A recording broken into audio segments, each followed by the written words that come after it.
Lev Beuvens, je suis pianiste de jazz et le président des Lundis d'Hortense. Je suis Toine Thèse, je suis saxophoniste de jazz et compositeur. Donc moi c'est Farid Azouch, je m'exprime sur scène en chanson et au théâtre, j'écris mes textes, je compose mes mélodies et je travaille avec des musiciens pour mettre tout ça en musique.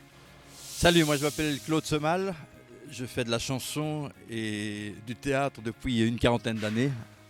Bonjour, c'est Fabien Hidalgo, je suis batteur, musicien. Biflo, human beatboxer, et donc j'appartiens à la structure Alerte Urbaine qui organise des événements en culture hip-hop. Alors pourquoi c'est important de se fédérer en tant que musicien aujourd'hui ?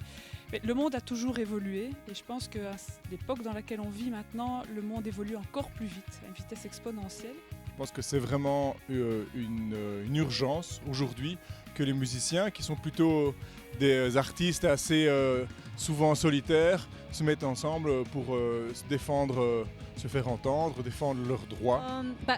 Si on est artiste, on est surtout citoyen dans cette société belge et donc d'une façon ou d'une autre on consomme et d'une façon ou d'une autre on contribue, on paye des impôts, on paye des taxes et tout ça va dans une caisse de solidarité qui est supposée revenir d'une façon ou d'une autre en soutien au projet de ces citoyens. Parce que jamais la musique n'a rapporté autant de pognon et jamais les musiciens n'ont été aussi pauvres. Il y a des actions qui sont menées pour défendre les intérêts des artistes. Alors, pour les artistes musiciens, il y en a.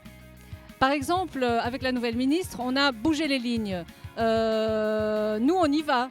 On y va pour défendre les intérêts des musiciens parce que sinon, il n'y a que les autres disciplines qui seront défendues. Mais toi, si tu viens avec nous, on sera plus nombreux pour y aller et on pourra mieux défendre les intérêts des musiciens. Tu crois pas ? S'investir au niveau de savoir où va l'argent, comment la répartir et faire en sorte qu'elle nous serve aussi, c'est capital et je pense que c'est une des actions principales du Fakir.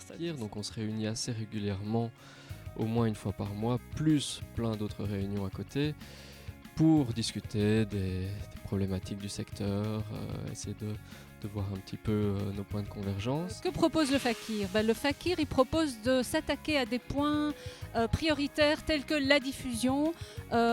Si on n'est pas diffusé en tant qu'artiste musicien, il n'y a personne qui peut entendre ce qu'on fait, donc on ne peut pas se faire connaître. Si on ne peut pas faire écouter nos morceaux pour lesquels on a créé, on ne peut pas toucher les droits d'auteur pour lesquels on devrait pourtant voir à un moment donné un retour arriver et nous permettre de développer un volant économique.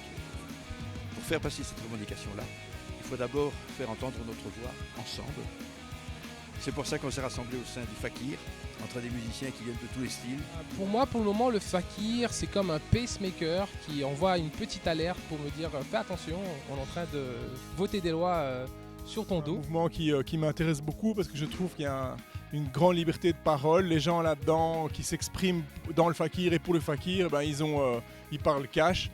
Ils disent les choses comme ils sont et ils ne sont pas contaminés par une espèce de langue de bois administrative et institutionnelle qu'on retrouve parfois chez nos interlocuteurs. Alors si tu veux nous rejoindre, tu vas sur le site de Fakir et tu t'informes et tu restes connecté et tu viens.